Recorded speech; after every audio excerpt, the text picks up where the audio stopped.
Bom dia, pessoal. Boa tarde, boa noite. Começando o nosso debate sobre modelo desenvolvimentista no leste asiático. Bom, meu nome é Wellington. Meu nome é Gabi. Meu nome é Henrique. E eu sou a Júlia. Bom, todos nós somos do quinto período de REI.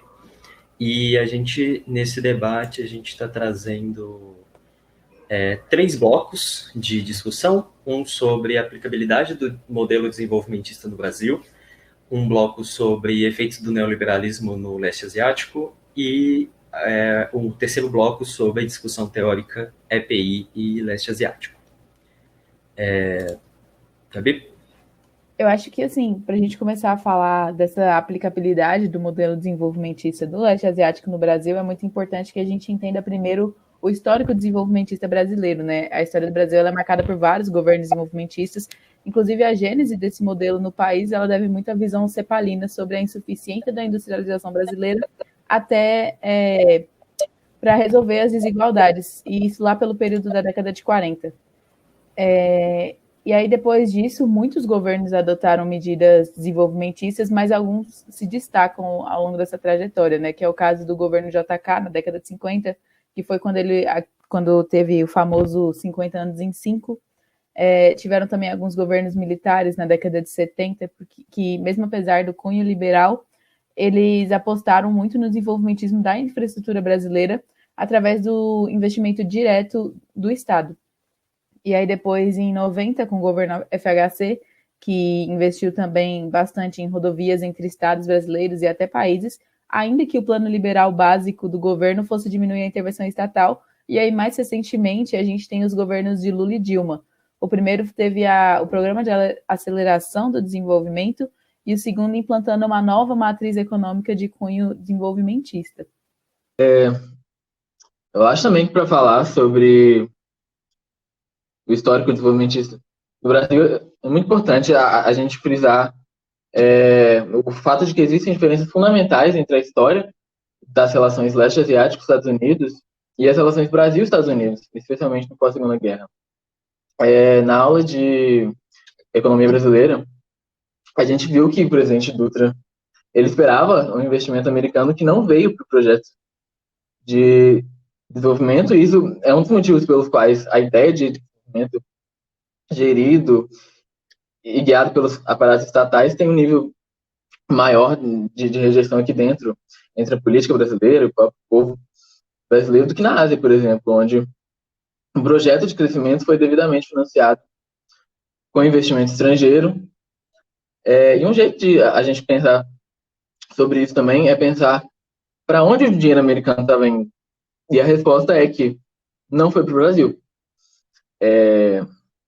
Nessas primeiras décadas pós-1945, os Estados Unidos ainda estão tendo como prioridade, né, o investimento nas economias europeias, que já estão plenamente recuperadas da guerra, mas agora ameaçadas pelo comunismo, pelo avanço comunista. E o que pega? A mesma explicação de ameaça comunista também pode ser oferecida como um dos principais motivos do investimento maciço dos Estados Unidos no leste asiático. No contexto de Guerra Fria, Guerra da Coreia, Guerra do Vietnã, era extremamente necessário para os americanos impedir que mais países próximos da União Soviética, da China, fossem atraídos para a esfera de influência soviética e se tornar parte do segundo mundo, né? Então, o crescimento econômico de Japão, Taiwan, Coreia do Sul foi possível de uma forma bem simplista de falar, porque os americanos precisavam que esse crescimento acontecesse para isso. Bilhões e bilhões foram direcionados para esse país, né? E o mercado americano se abriu para receber os produtos desse país, e isso é algo que a gente precisa levar em conta quando a gente pensa na possibilidade de replicação da estratégia desenvolvimentista do leste asiático no Brasil, que inclusive foi uma pergunta muito feita no Fórum da Semana. Além, é claro, dos fatores que a gente vai falar um pouco mais para frente, que são, é claro, questões culturais, sociais, o próprio passado agrário do Brasil, que o Belo falou no texto sobre as Filipinas, e a gente, sábado e domingo, estava conversando sobre isso e percebemos que as Filipinas se assemelham mais ao Brasil nesse processo de capitalismo do que com os outros países asiáticos. Não, sim, com certeza. E, tipo assim, não que esteja fazendo aqui um argumento a favor do neoliberalismo, mas é muito difícil a gente querer só replicar o modelo leste asiático quando, tipo, como eu falei, tem esse histórico desenvolvimentismo que ele faz com que esse modelo seja um pouco gasto no Brasil, né? As pessoas elas têm uma resistência a esse modelo. E também, tipo, isso que você mencionou, né, do investimento norte-americano no país em comparação ao leste asiático. E aí, sobre essa questão das diferenças culturais, sociais e geográficas, esse ponto também é extremamente importante antes da gente pensar em trazer um modelo, importar um modelo de novo. Porque, além das diferenças econômicas que a gente chegou a ver na última aula e até nos textos, tem todas essas questões que diferenciam muito o Brasil dos países do leste asiático. E começa pelo fato que, tipo assim, leste asiático se refere a um conjunto de países. Então, tipo, inclui a China, o Japão, as Coreias, Taiwan, enquanto o Brasil é um país só. E esse, tipo, o território do leste asiático, ele ocupa, tipo, mais de 12 milhões de quilômetros quadrados, o que é muita coisa. E o Brasil, mesmo sendo um país de tamanho continental, ele ocupa 8 milhões. E ainda é bem menor que o leste asiático, sabe? E a gente tem que pensar também, por exemplo, em densidade populacional, porque o primeiro tem por volta de, tipo, 1,5 bilhões de pessoas, e o nosso país tem 210 milhões. E a diferença entre esses números, ela pode parecer um pouco abstrata, mas basicamente significa que, tipo assim, em 1 quilômetro quadrado, que é mais ou menos a distância, pra vocês terem noção, entre a face e o bandejão, da FAI, o bandejão 2, você encontraria umas 130 pessoas, isso no leste asiático, enquanto no Brasil, nesse mesmo quilômetro quadrado, você encontraria, tipo, 20 gatos pingados. Então, tipo assim, é uma diferença muito grande, sabe? E é óbvio que existe toda uma questão de concentração urbana, tá? Tipo assim, das pessoas se acumularem em centros urbanos, mas isso não vem tanto ao caso quanto a essa discussão que a gente está propondo agora, sabe? De pensar, primeiro, as diferenças entre o Brasil e os países do leste asiático. E, além disso, teve um cara chamado José Roberto Mendonça de Barros, que ele foi secretário de Política Econômica no Brasil lá para 97, e ele chegou a afirmar numa matéria para uma revista da Folha de São Paulo que a diferença entre o Brasil e o Sudeste Asiático, por exemplo, que também inclui os países que a gente mencionou agora há pouco, que a gente tem estudado, que é países como Laos, a Filipinas, a Indonésia, Singapura e alguns outros, a diferença econômica entre eles seria a maturidade das respectivas economias, sabe? Para ele, a economia brasileira ainda tinha muito a ganhar em termos de aumento de produtividade e capacidade de absorver novos investimentos, enquanto os outros países, eles têm economias muito mais maduras. E o Brasil, para ele, então, ele não está no fim de um ciclo de crescimento, mas sim no início. E, de fato, se a gente pensar nesses termos, a estrutura econômica brasileira é bem diferente da estrutura asiática, mesmo que a gente comparasse o Brasil de agora com o leste asiático da década de 60, o que, inclusive, é bem consistente, uma vez que o próprio mundo globalizado ele é radicalmente diferente e afeta profundamente a economia e a sociedade, sabe?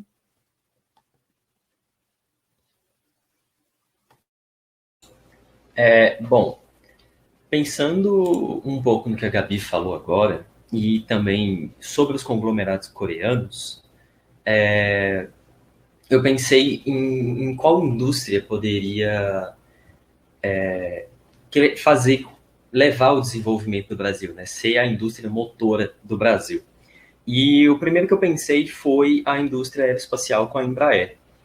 E eu encontrei um estudo que chama Indústria 2027, que é uma parceria da CNI com os institutos de economia da UFRJ e da Unicamp. É um estudo muito interessante porque a ideia é meio que traçar objetivos para 2027 no Brasil e também de entender qual que é essa estrutura industrial do Brasil.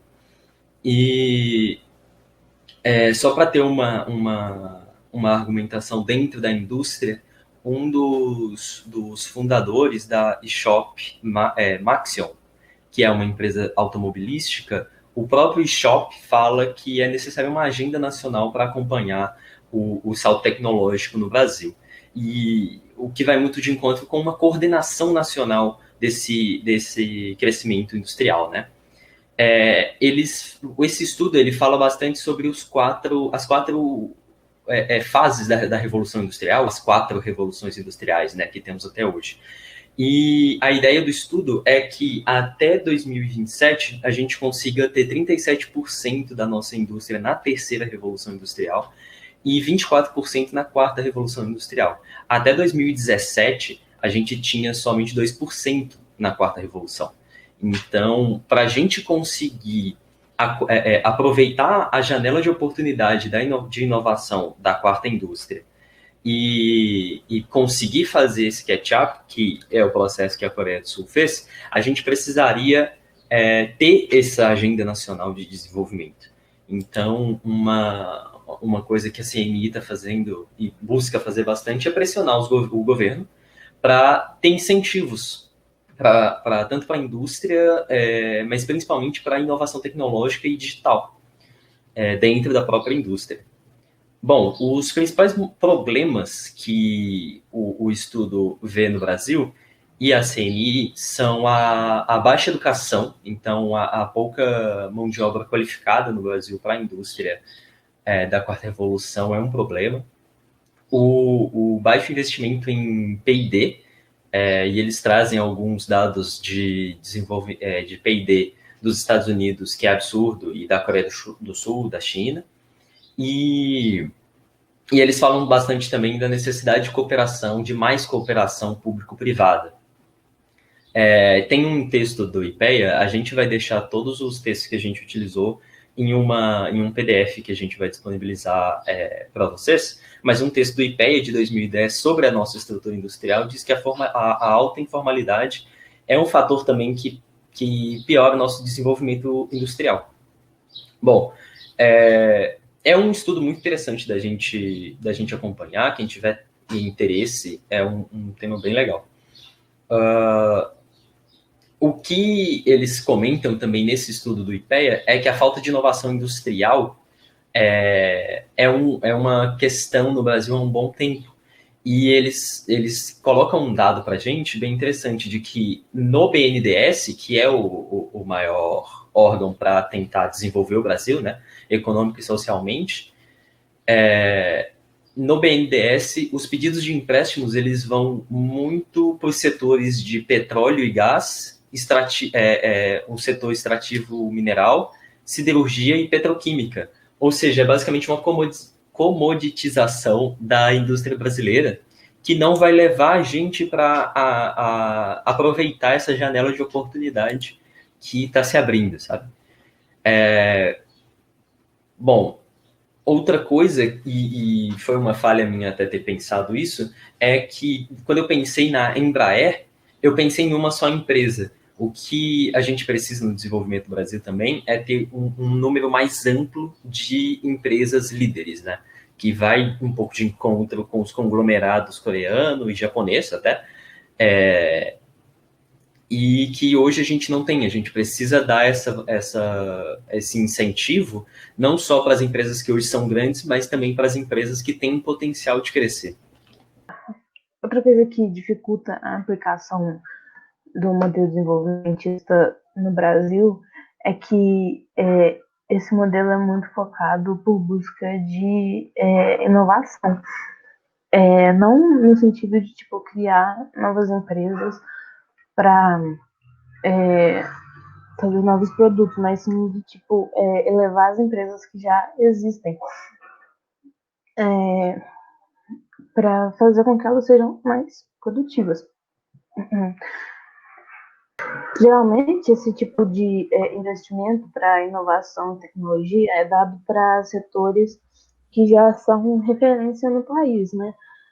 O que eles têm mais vantagem comparativa, ou enfim.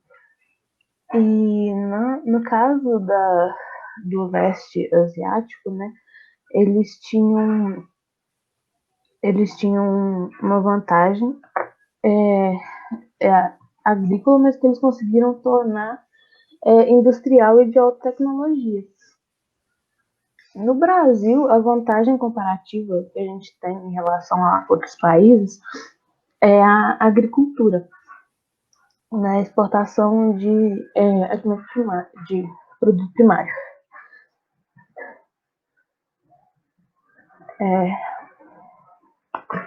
E nessa área é um pouco mais difícil ter inovações que ajudem a realmente aumentar a produção. Quando se trata do setor agrícola, o investimento e as inovações só pode ir tão longe, sabe? Eles não não reproduzem os efeitos que inovações no campo industrial, por exemplo, traria para o desenvolvimento econômico de um país.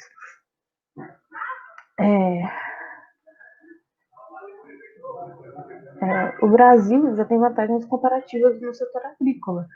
Então, de acordo com a lógica neoliberal, esse é o melhor setor para investir e promover desenvolvimento econômico. Mas, como a inovação nesse campo é relativamente difícil de fazer uma coisa que tenha impacto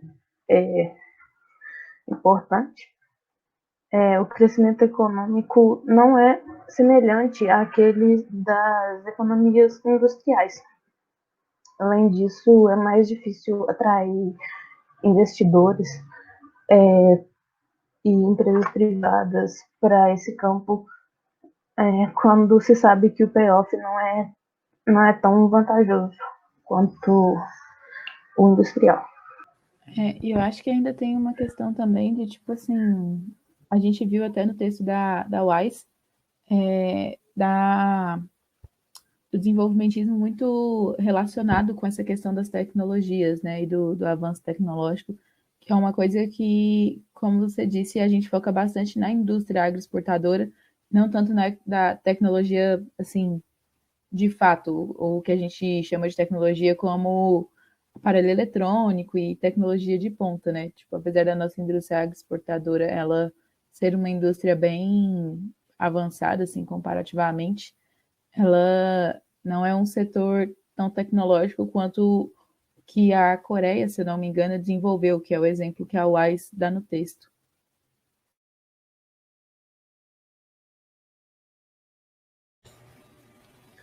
Bom, agora a gente passa então para o bloco 2, que é sobre efeitos do neoliberalismo no leste asiático.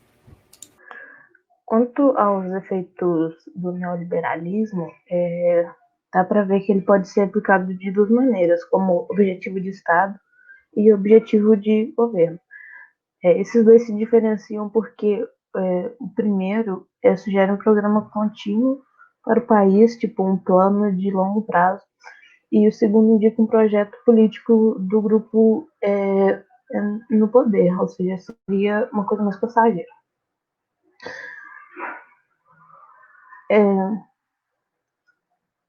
Para construir um objetivo de Estado dentro de uma democracia, visto que os postos se renovam regularmente, cada gestão terá sua visão e seus princípios, é mais difícil promover um objetivo de Estado.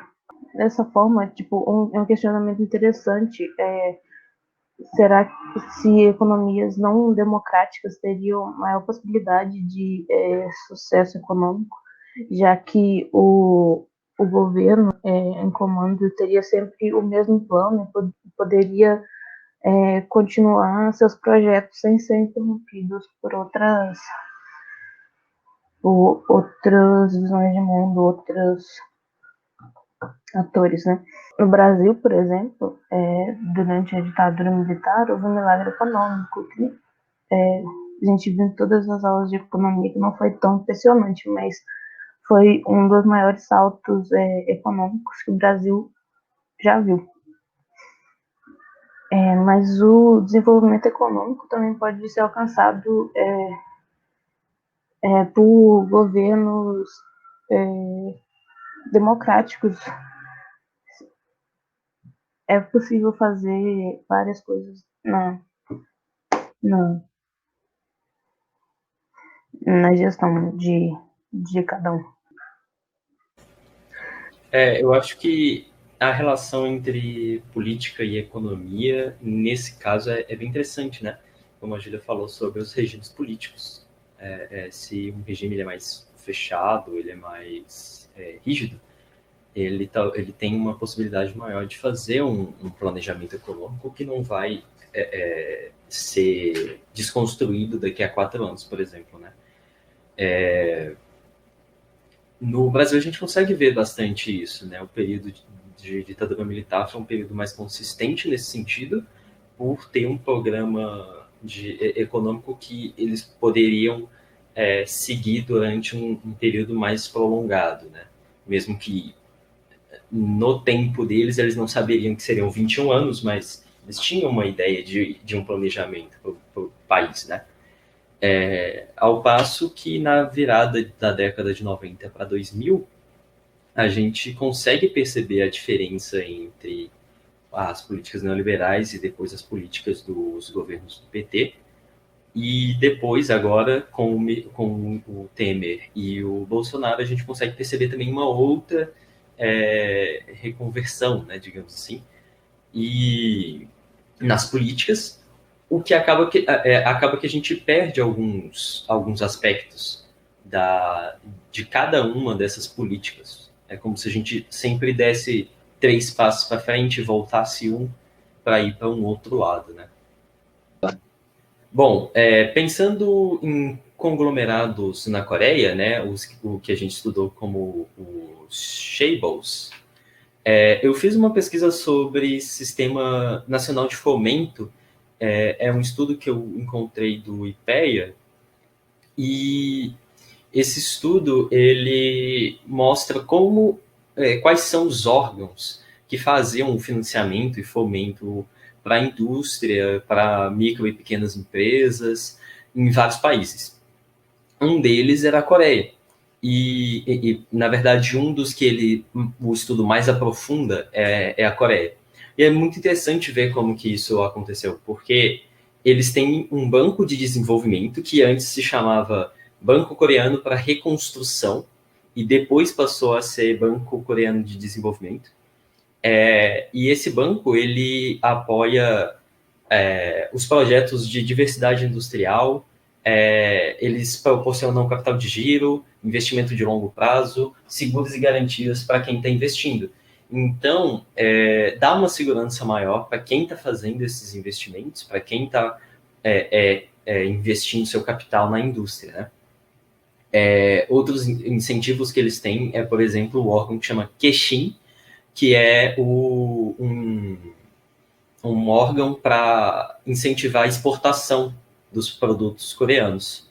E esse órgão ele é financiado por 2 fundos públicos, que mostra como o Estado entra bastante na economia do país, né? Bom, tem o IBK também, que é um instituto que apoia micro e pequenas e médias empresas, e a maior parte, se não me engano, perto de 75%, 80%, da participação nesse instituto vem do governo coreano, desse banco de desenvolvimento e do Keshin. Então, é uma outra forma de intervenção que apoiou bastante as empresas. Outras últimas 2 instituições é o SBC, que ajudava as empresas com crédito, provisão de crédito, recursos humanos, marketing e gestão administrativa. E o CODIT é uma instituição que também ajudou bastante na segunda crise do petróleo. Os efeitos dessa segunda crise foram amenizados por ações anticíclicas, programas anticíclicos que o CODIT fez. E o financiamento dele é completamente do Estado sul-coreano. Bom, todas essas instituições que eu falei, como eu comentei, tem bastante apoio do governo, e todo esse apoio, todo esse ativo dessas instituições de desenvolvimento, elas somam 35% do PIB do país em 2014. é um valor muito expressivo, né, para o que a gente está acostumado. Pensando em Brasil, para poder comparar, o BNDES, ele foi criado em 52, criado não, mas desde 52 ele é o principal banco de financiamento para projetos de longo prazo, e ele atuou também bastante de forma contracíclica na crise de 2008. Bom, em 2014, comparando também um pouquinho, a gente teve, em investimento do BNDES, a gente teve 59 bilhões para micro, pequenas e médias empresas, 28 bilhões para desenvolvimento verde e 3 bilhões para inovação. Então, se a gente pensar nesse orçamento, 3 bilhões para inovação me parece pouco, porque a gente tem falado aqui no primeiro e no segundo bloco que a inovação é importante. A inovação, ela faz com que a gente possa aproveitar essa janela de oportunidade dentro de uma nova interação econômica mundial, né? Que seria hoje a quarta revolução industrial. Então, acredito que ter um maior incentivo para a inovação seria interessante, apesar de que também são importantes as áreas de desenvolvimento verde e incentivo para pequenas e médias empresas, né? Bom, sobre os conglomerados, de fato, eu me baseei numa monografia da Federal do Paraná, da autora Ana Paula Wolff. Ela mostra que os pontos positivos dos chaebols é que eles ganham eles têm uma economia de escala muito grande, eles passam, com o incentivo do governo, eles passam a ter uma diversificação da sua produção bem significativa e um reconhecimento dentro da nação e tanto no sistema internacional como uma grande empresa, né? Então, você ter esse reconhecimento é importante para você poder conseguir exportar parte da sua produção. E para citar algumas das empresas beneficiadas por esse programa, né? Na década de 80 foram beneficiadas a Hyundai, a POSCO, a Samsung, Daewoo, a SsangYong, Kukie Corporation, a LG, a Kia Motors, SsangYong e a Hanil Synthetic Fiber Company. Então, são bastante empresas, como eu estava falando, do necessário para puxar a economia, tanto que puxou, e é um investimento muito grande.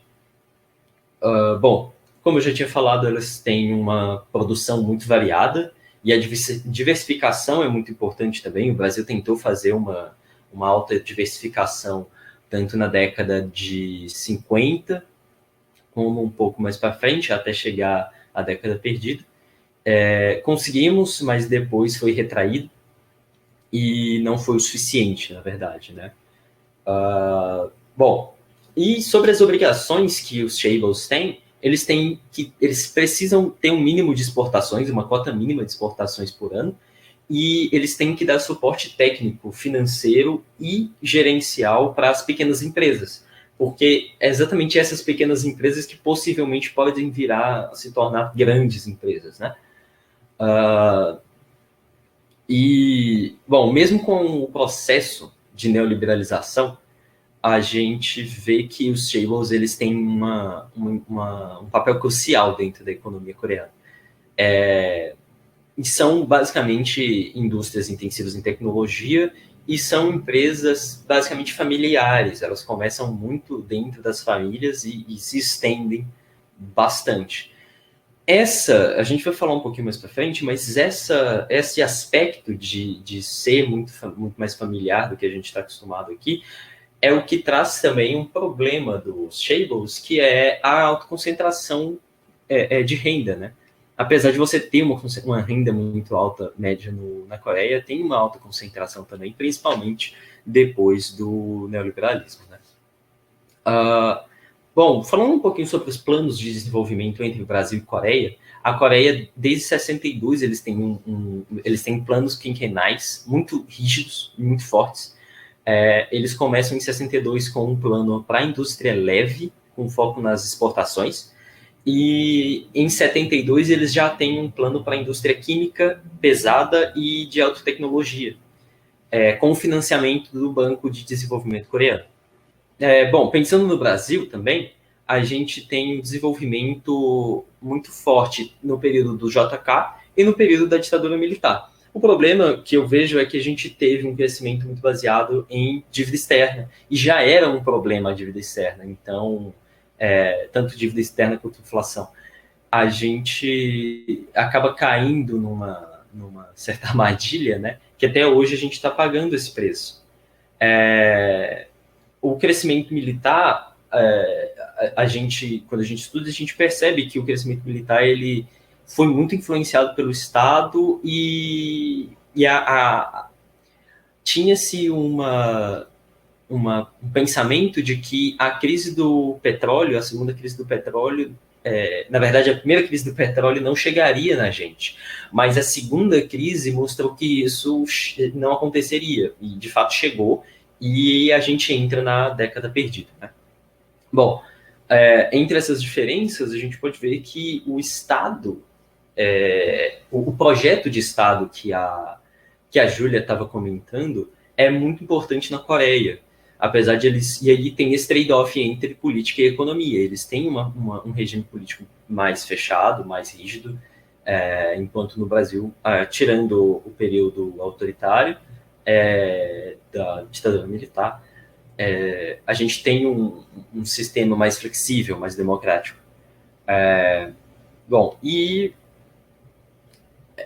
os principais problemas que o neoliberalismo traz para a Coreia é a falta de mobilidade. Na verdade, não é só o neoliberalismo, o próprio sistema de chaebols tem esse problema, né? Que é a falta de mobilidade na sociedade. Tem uma desigualdade muito grande. Eu li uma crítica uma resenha sobre o filme Parasita, que fala que a alimentação é muito distinta, assim, entre as pessoas que são da alta sociedade, né, da alta classe econômica da Coreia, e as pessoas mais pobres, as pessoas de baixa classe econômica, que a alimentação e as doenças, os problemas de saúde que são degenerados daí, marcam bastante esse problema, sabe? E outra coisa, duas coisas muito importantes também é que essas empresas elas têm um alto endividamento. O endividamento deles chega a ser de 300% a 400% do seu valor de mercado antes de 1997.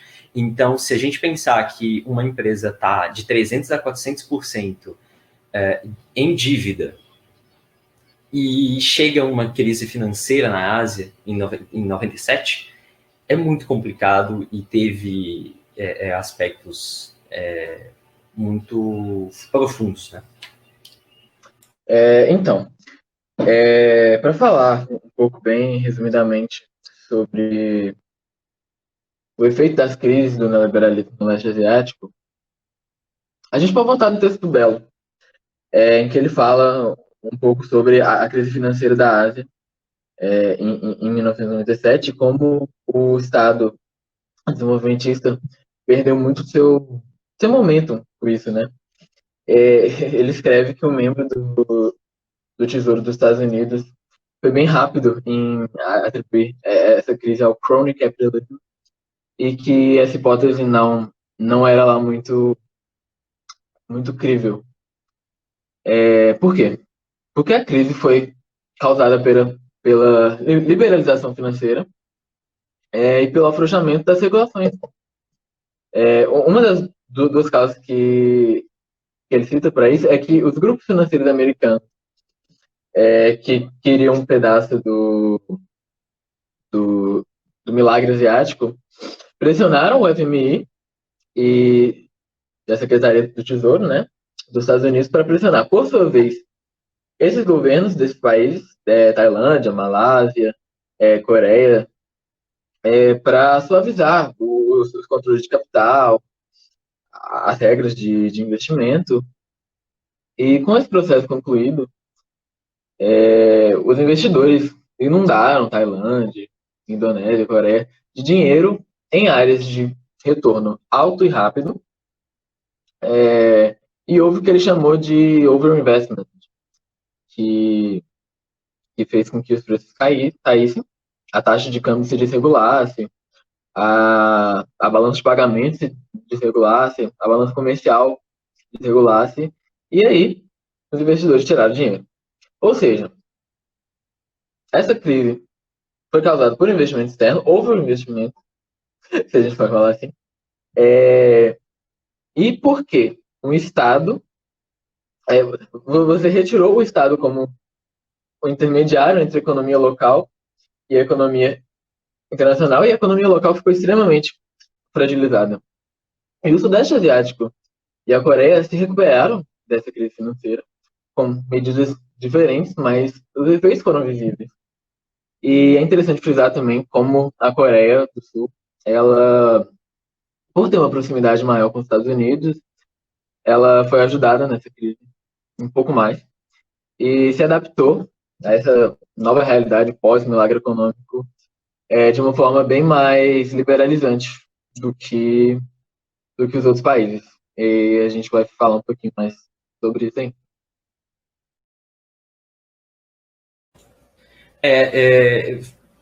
Pensando também nessa crise, Lemos, eu dei uma olhada sobre a estagnação japonesa, porque na década de 90, a economia japonesa, depois de muito crescimento, eles passam a estagnar, né? E eles ficam a década de 80, principalmente a metade, né, 1985 para frente, até pouco depois de 2000, em uma estagnação. E isso acarretou bastante na crise financeira também, né?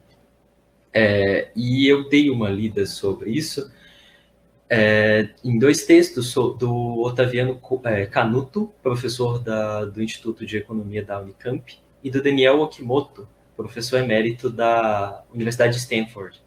E os dois, não é um trabalho junto, mas os dois comentam sobre, pelo que eu separei aqui, 3 aspectos dessa estagnação. Primeiro, a alta taxa de poupança da economia japonesa me pareceu estrutural, assim, sabe? Eles têm uma alta taxa de poupança e isso é bom para você poder investir e ter um desenvolvimento econômico, mas quando chega no período de consumo, acaba tendo baixa demanda, né? Então, acabou ficando complicado para eles consumirem tudo que eles estavam produzindo.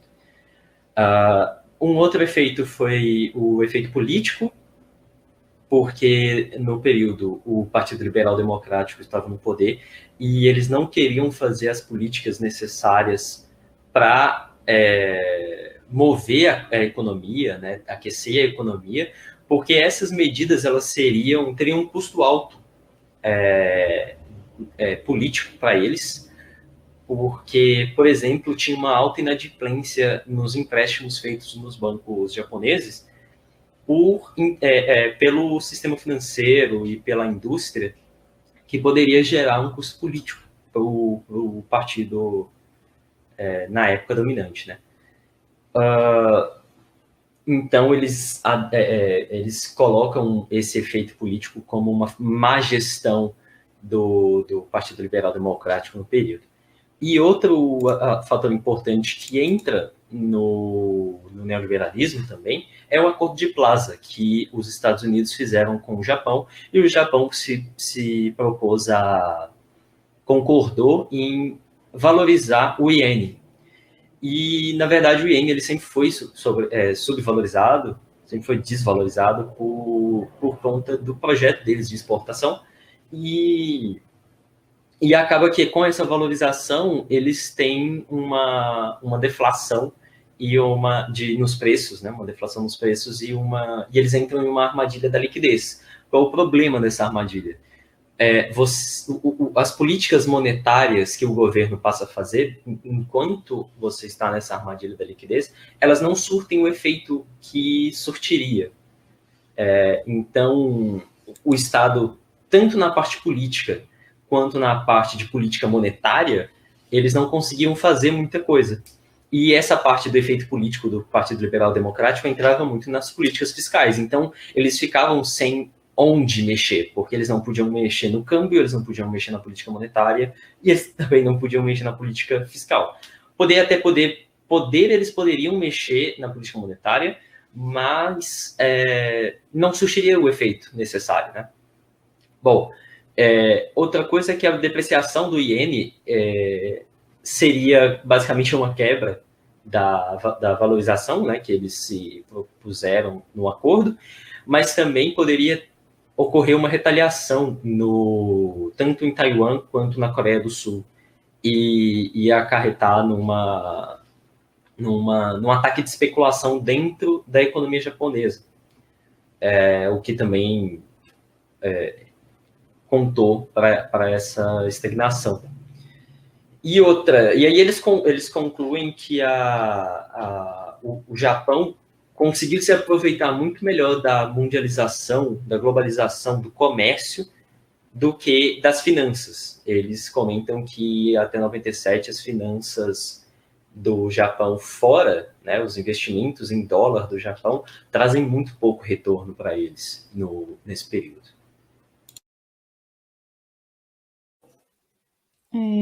Eu queria comentar também, né, ainda pensando nesse tema do bloco dos efeitos do neoliberalismo no leste asiático, sobre um pouco sobre o texto da Linda Wise, na verdade não tanto sobre o texto dela, né, mas essa ideia que ela deu de neoliberalismo híbrido, que ela aplicou aos Estados Unidos, mas que uma autora chamada Aya Wong, que é uma antropóloga da Malásia, vai colocar como um neoliberalismo adotado pelos países do leste asiático também. Ela escreveu esse livro chamado Neoliberalism Has Exception, e lá ela aborda esse modelo asiático, denominando ele um pouco, se não me engano, tenho quase certeza que sim, de um neoliberalismo híbrido também. E isso porque esses países, esses estados asiáticos, eles deliberadamente permitiram algumas exceções para o neoliberalismo, como, por exemplo, Beijing, que detém o controle de quem é que vai jogar o jogo capitalista dentro do território deles, sabe? Então, eles têm uma economia de intervenção estatal, mas eles abrem espaço para o neoliberalismo. Eu acho que o caso da China também se aplicaria aqui, sabe? E é muito interessante porque às vezes a gente pensa os efeitos e aí a gente pensa que são impactos negativos, mas nesse caso em específico não é tanto impactos negativos, mas mais uma forma do leste asiático de ver o neoliberalismo e se beneficiar disso, né? Outra característica que é destacada por Ong é como o Japão, a China e a Coreia do Sul organizaram as indústrias de alta tecnologia delas para se beneficiarem das redes globais de comércio e de valor mais do que a América e a Europa, comparativamente. E essa também seria uma forma do leste asiático se aproveitar do neoliberalismo ocidental para incentivar o seu próprio desenvolvimento dentro do seu próprio contexto. E um exemplo muito bom disso é a Korean Wave, ou a onda coreana, que até já foi referenciada antes no curso, né, que já foi comentada na matéria. Eu acho que tanto no último debate que teve do último grupo, quanto na última aula da Simine, que diz respeito a essa popularização da cultura sul-coreana a partir dos anos 90, em diversos formatos. Então, através da música, que é o famoso K-pop, as novelas e os filmes, que são os doramas. Eu creio, gente, eu não sou tão especializada em cultura sul-coreana, mas moda, comida, skincare, a tecnologia, a cultura e a própria língua coreana.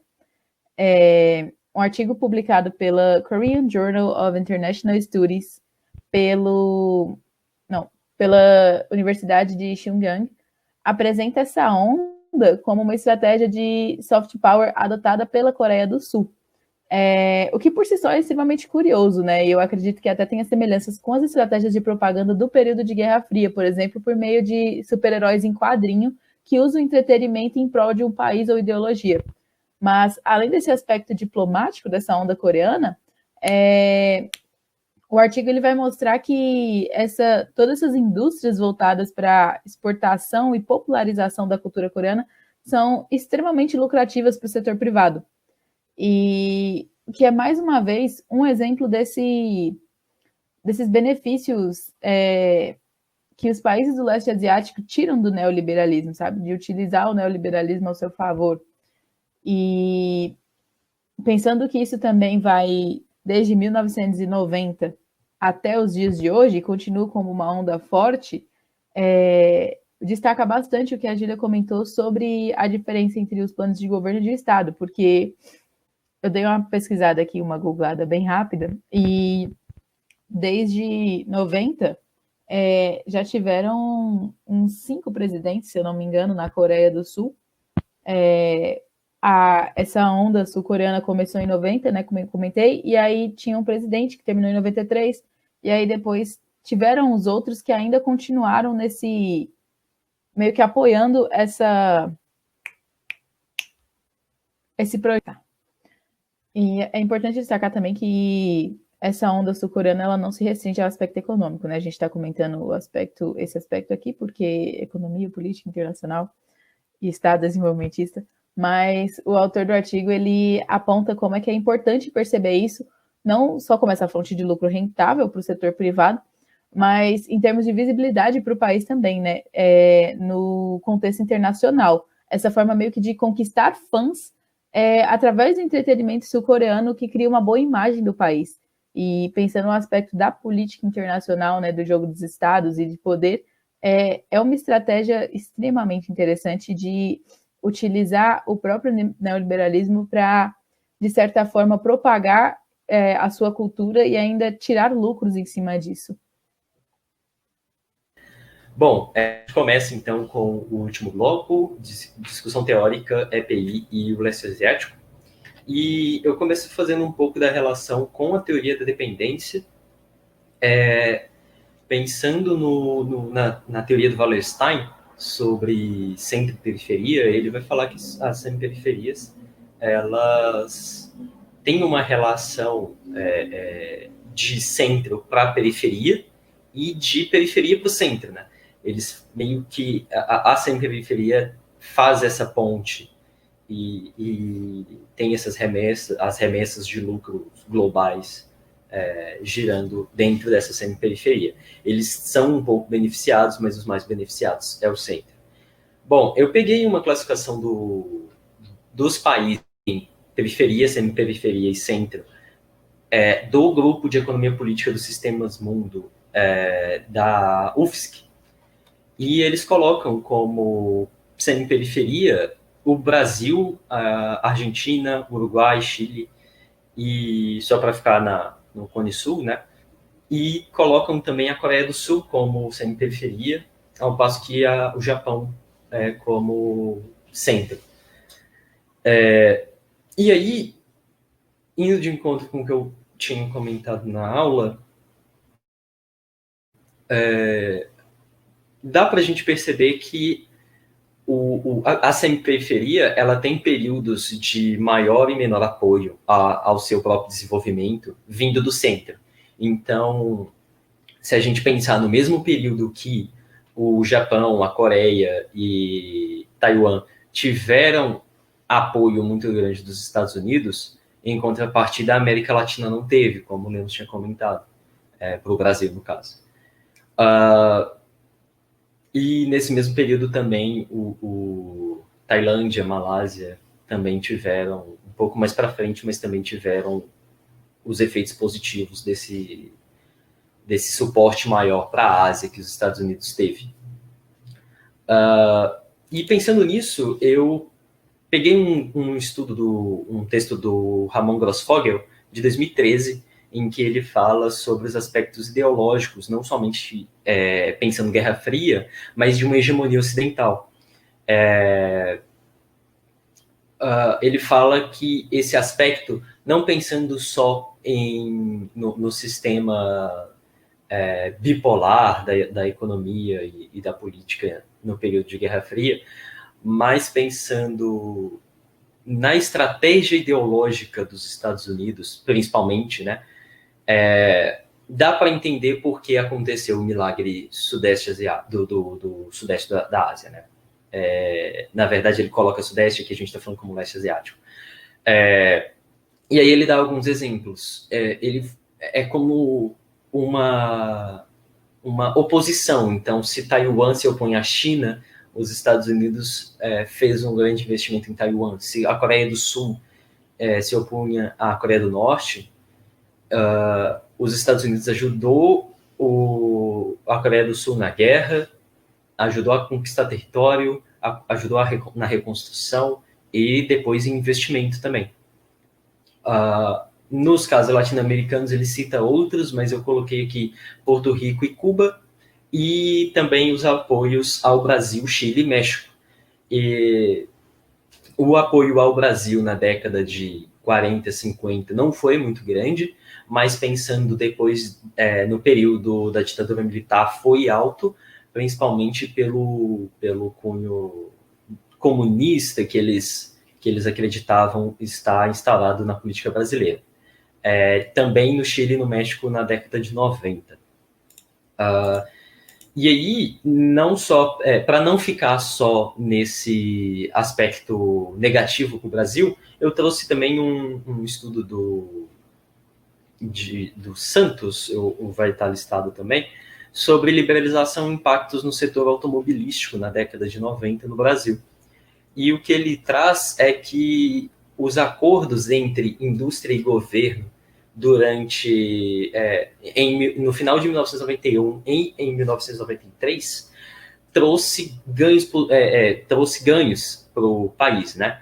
Porque na década de 80, enquanto na década perdida, né, a gente tinha um oligopólio no Brasil de 4 empresas automobilísticas, a General Motors, a Ford, a Volkswagen e a Fiat.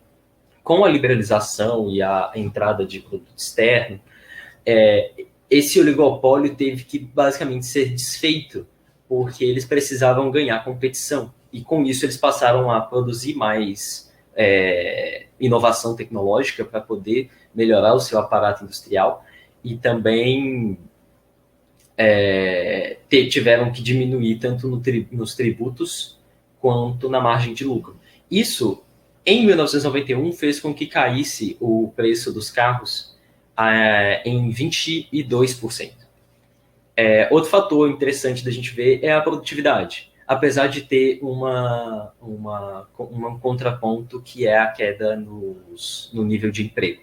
A produtividade da indústria, em geral, era de 7,6%, e para a automobilística foi de 81% durante 91 a 96. É um crescimento muito significativo, teve um crescimento muito grande por capital, bens de capitais e pela queda no nível de emprego, na verdade. Entre 90 e 94, o nível de emprego ele não cai, ele continua entre os 304 mil trabalhadores que se tinha, mas se a gente pensar um pouquinho mais atrás, em 1980, e o autor pega exatamente antes do começo da década perdida, o setor tinha 432 mil trabalhadores, né? O que mostra uma diferença aí bem significativa. E, no geral, a gente ganhou muita produtividade, tanto em unidades quanto em renda por trabalhador, receita por trabalhador, né? Mas perdemos em nível de emprego, principalmente por causa da maior industrialização, da informatização da produção e pela importação, digamos assim, de um modelo de produção inspirado no toyotismo. Uma outra questão é a precarização da mão de obra, né? Porque o Brasil recebeu a maior quantia de investimentos externos diretos do mundo durante toda a década de 90, e isso aconteceu porque a nossa mão de obra era até 4 vezes mais barata do que a mão de obra na Europa, nos Estados Unidos e no Canadá. Então, apesar de ter efeitos positivos, a gente também tem que pensar nos efeitos negativos que trouxe. Mas é interessante de perceber como na década de 90, que é um período muito debatido na economia brasileira, ao menos na indústria automobilística, teve um ganho muito forte. Pensando que o crescimento geral da indústria é de 7,5%, basicamente, né, 7,6%, tiveram várias indústrias que perderam muito com isso, já que um desvio dessa média está em 81%, né? Olhando para um lado mais teórico, o crescimento das economias asiáticas, o Yang fala muito no texto dele como a EPI tradicional não conseguia solucionar, descobrir como que as economias estavam crescendo. Eu acho que muito disso se dá ao fato de que no nascimento da EPI, a prioridade dela era estudar os países desenvolvidos do norte e depois, mais tarde, sua relação com o sul. Mas as economias da Ásia mesmo só se tornaram relevantes quando elas começaram a ameaçar a hegemonia dos Estados Unidos. Na época, a ideia de soma zero ainda era muito relevante nos estudos de EPI. Então, os estudiosos acreditavam que o desenvolvimento dessas economias podia colocar em risco a hegemonia dos Estados Unidos, e isso foi logo na época que a hegemonia dos Estados Unidos estava em declínio. Alguns especialistas não gostaram muito da ideia, né? Então eles estavam meio que em estado de negação, dizendo que as economias da China ou do Japão não seriam ameaças para a economia dos Estados Unidos, mas quando eles começaram a estudar o desenvolvimento dessas economias, eles não conseguiram entender 100% como elas fizeram isso, porque eles estavam muito focados em um aspecto só do desenvolvimento, mas o desenvolvimento dessas economias foi resultado de diversos fatores, incluindo transformações domésticas e contexto regional. Quando a EPI notou que essas economias poderiam ser perigosas à hegemonia dos Estados Unidos, eles tentaram dizer que o sucesso deles era devido à intervenção estatal, mas o sistema que eles usavam lá já era muito mais avançado que isso. O governo ele não ajudava, não controlava a economia, mas ele estrategicamente convencia, elaborava e combinava com empresários, investidores do setor privado para ir numa situação mais favorável à do país, né? E quando a EPI conseguiu acompanhar essas mudanças, conseguiu ver o que essas economias estavam fazendo para crescer, o crescimento já tinha estagnado significativamente.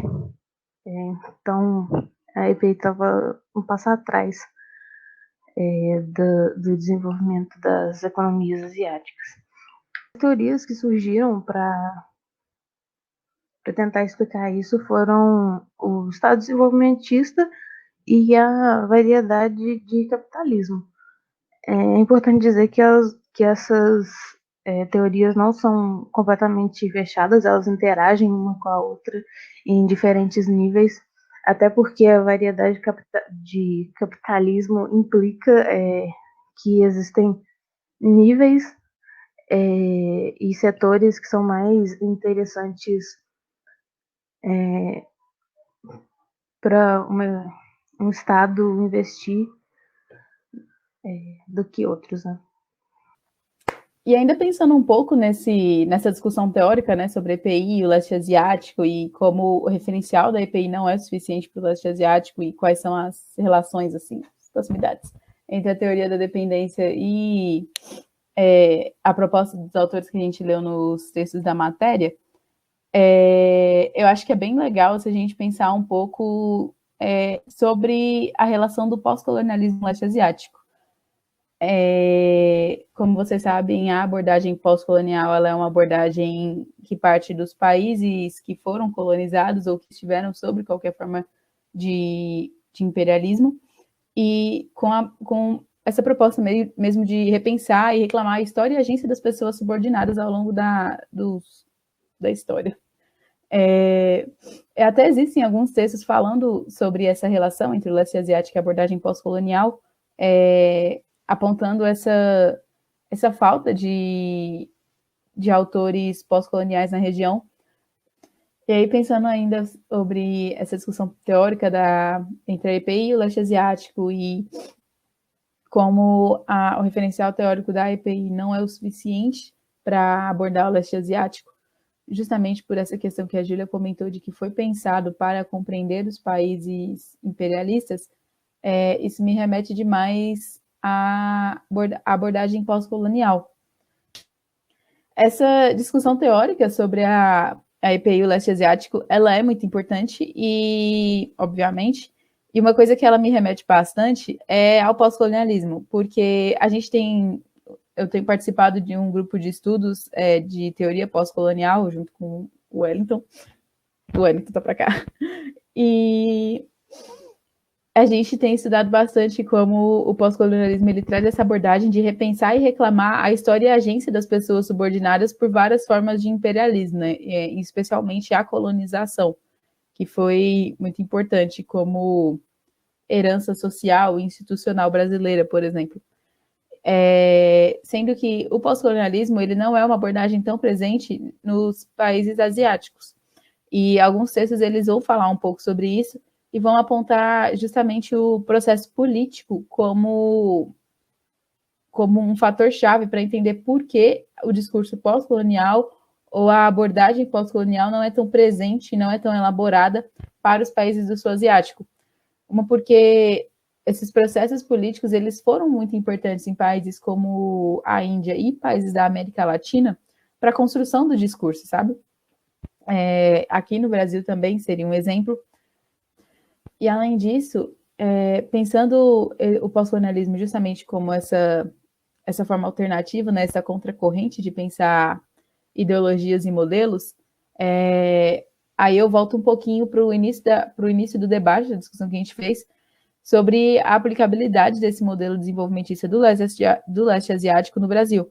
Como eu e o Lemos a gente destacou, existem muitas diferenças culturais, sociais, geográficas, de investimento, históricas, entre esses vários países. Então, a importação de um modelo, ela é muito perigosa, sabe? Porque corre o risco da gente estar fazendo exatamente a mesma coisa que estivemos tentando fazer com o neoliberalismo, quando a gente viu, até pelo próprio texto da Linda Wise, que nem os Estados Unidos eram tão neoliberais quanto eles mesmos pregavam, e que uma coisa que ela mencionou e que eu achei muito interessante é que a América, ela importa muito bem ideologia, sabe? Ela compra muito bem a ideologia dos outros. Então, eu acredito pessoalmente, assim, já é mais opinião pessoal, que a gente poderia até olhar esses outros modelos e entender como é que eles funcionaram, talvez em certa medida se inspirar nele, mas realmente tentar olhar o caso brasileiro e construir um modelo a partir do caso brasileiro, mesmo que isso não tenha sido feito antes, sabe? Eu acho que é muito interessante a gente tentar olhar a discussão do pós-colonialismo no leste asiático nesse sentido, até para entender o lugar dos países da América Latina, em especial do Brasil, que é nossa casa nesse sistema, como também o lugar que o leste asiático ocupa, já que muitos países passaram por muitos séculos de colonização e subjugação imperialista. Ok, a gente já está encerrando, mas eu tenho 2 pontos sobre pós-colonialismo e leste asiático também, que é o primeiro, a Gabi já elaborou ele, o ponto básico, que é a gente não poder cometer esse erro de de novo, opinião pessoal, é de perceber que a gente está pegando teoria de um lugar, a gente está pegando teorias do norte e simplesmente importando para cá sem levar em consideração nossas diferenças sociais, culturais, geográficas. E aí a gente simplesmente pegar uma teoria de outro lugar e achar que vai dar certo. O Estado desenvolvimentista foi um momento específico da história econômica do leste asiático, e quando a gente tentou aplicar aqui, não foi isso tudo. Então, nesse pensamento pós-colonial, é importante a gente, como posso dizer, tentar começar tudo do zero, sabe? Se inspirar, sim, no exterior, porque eles tiveram momentos de sucesso que se aplicaram com sucesso nas realidades deles, mas tentar misturar com a nossa vivência, a nossa agência. E o segundo ponto, que eu não sei muito bem como formular, então eu vou tentar juntar com uma experiência minha, que eu estou tentando estudar um pouco de linguística nessa quarentena, e eu estava lendo um pouco sobre um termo chamado inidiom... traduzindo para o português, seria inidiomatismo, que é quando você pega uma tradução do chinês, por exemplo, e traduz para o inglês, mas, embora ela esteja correta, não é assim que as pessoas falam no inglês. E eu acho que eu consegui ver um paralelo assim, entre isso e o jeito que o Ocidente escreve sobre o leste, no geral. Que é tipo, eles, enfim, a gente é oeste, não sei. A gente chama o que a China faz de capitalismo híbrido, a gente chama a experiência do leste asiático de Estado desenvolvimentista, mas eles não chamam disso. Eles estão fazendo a coisa deles, eles talvez não discutem o termo capitalismo nas discussões deles, entende? Então, tipo, às vezes a gente fica muito bitolado com isso de escrever termos e tentar fazer bases teóricas, mas será que isso importa de verdade? Mas é mais ou menos isso. Sobre o seu argumento, Lemos, eu acho que às vezes a gente não, né? Às vezes os teóricos realmente fecham muito a teoria deles e eles recebem muita crítica por causa disso, e é assim que a ciência vai... assim que é o método científico, né? Mas eu entendo também o ponto dos cientistas de tentar formular uma teoria dentro de algumas regrinhas ou de alguns pressupostos, porque é muito difícil você pegar o todo e entender ele, sabe?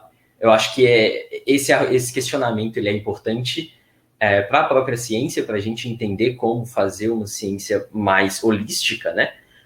Fora de tanta teoria fechadinha e tal, com tantos pressupostos, como na economia tem muita crítica sobre isso, mas acho que pensar o sistema capitalista ou qualquer outro sistema, como o Wallerstein faz, que ele coloca sistemas mundo, né?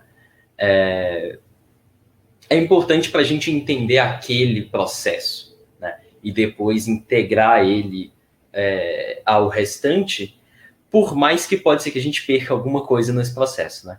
Mas é um questionamento realmente muito bom.